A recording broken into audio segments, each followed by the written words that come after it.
Good evening, fellow Toastmasters. What do these people have in common? George Washington, Martin Luther King Jr., Rosa Parks, CEOs, mothers and fathers, and third grade teachers. They all have leadership roles in their life in some way. And when you think about it, we actually all have leadership roles in some way. Tonight, I'm going to share with you what I have learned about leadership styles, and I'm going to compare a couple of different leadership styles to show you that sometimes one style is more appropriate than the other. Let me switch screens, move my window. Very good. On this next slide, I'd like to do something kind of fun, and you're going to need to use your little raise hand or thumbs up or what have you in your responses, your Zoom responses. But I'm going to very quickly go through these different types of leadership styles, and I would like you to think about if you recognize yourself in this wheel of leadership styles, or if one stands out for some whatever reason. We have a coach who is motivational. We have visionaries who are progress focused. Servants are humble and protective. Autocratic leaders are authoritarian and result focused. Laissez-faire are hands-off leaders. Democratic are very supportive and innovative. Pace setters are helpful and motivational. Transformational leaders are challenging and communicative.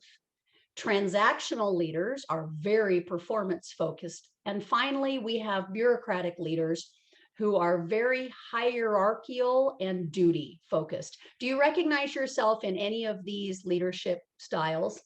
A nod of the head or raise of the hand or what have you would be great. Let's talk first about the autocratic and the bureaucratic leadership style. McDonald's definitely practices this type of leadership and has since the very beginning, and for very good reason. And let me explain. Autocratic and bureaucratic leaders are focused on results and efficiency. They have strict, obedient, a very controlled environment. These are great for strict guidelines or compliance and for managing people who need a lot of supervision. And think about McDonald's. The way that they make their money is they have franchisees, they are a franchisor. And so they want consistency. When you pull into a McDonald's in Auburn, it needs to have the same hamburger as the McDonald's in San Antonio. And so there is a routine. And so this autocratic and bureaucratic leadership style is very effective in this particular setting. Disneyland, on the other hand, is a whole different story. And I was thinking about this when Joanna was talking about music, and picture yourself on Main Street and the music that you hear at Disneyland. And that is so much a part of the creative experience when you're in Disneyland. Walt Disney, in the beginning of Disneyland, was very transformational and democratic. This did change later as the business got very big, but we're going to focus on the beginning for Walt Disney.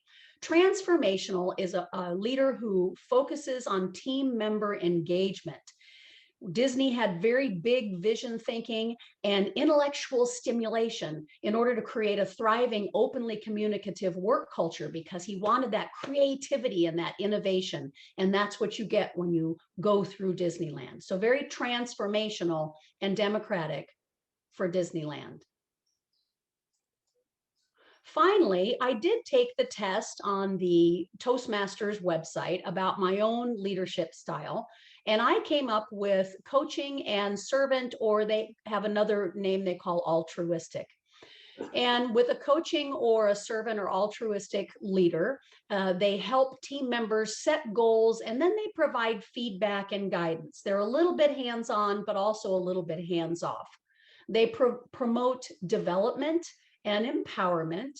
They identify the strengths, the opportunities, and try to do the problem solving. So if you think about coaches on the sideline of a game, that's what they're trying to do with their players, is to help develop the players and then let the players go out on the field. With real estate, for me, I think this is a really good match, because what I do with clients is I identify what they're looking for when they buy or sell their home. I really try to understand what their needs are. I try to make sure that I put all of the information out on the table so that then they can step back and make their own decisions while having all of this information. And I'm very supportive, but they are the decision makers. So it's interesting to see that with these different leadership styles, each of them plays a role in a very different way in different situations.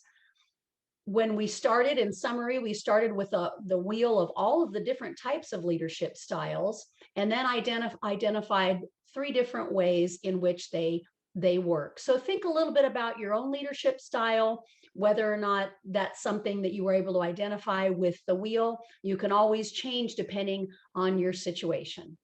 Madam Toastmaster.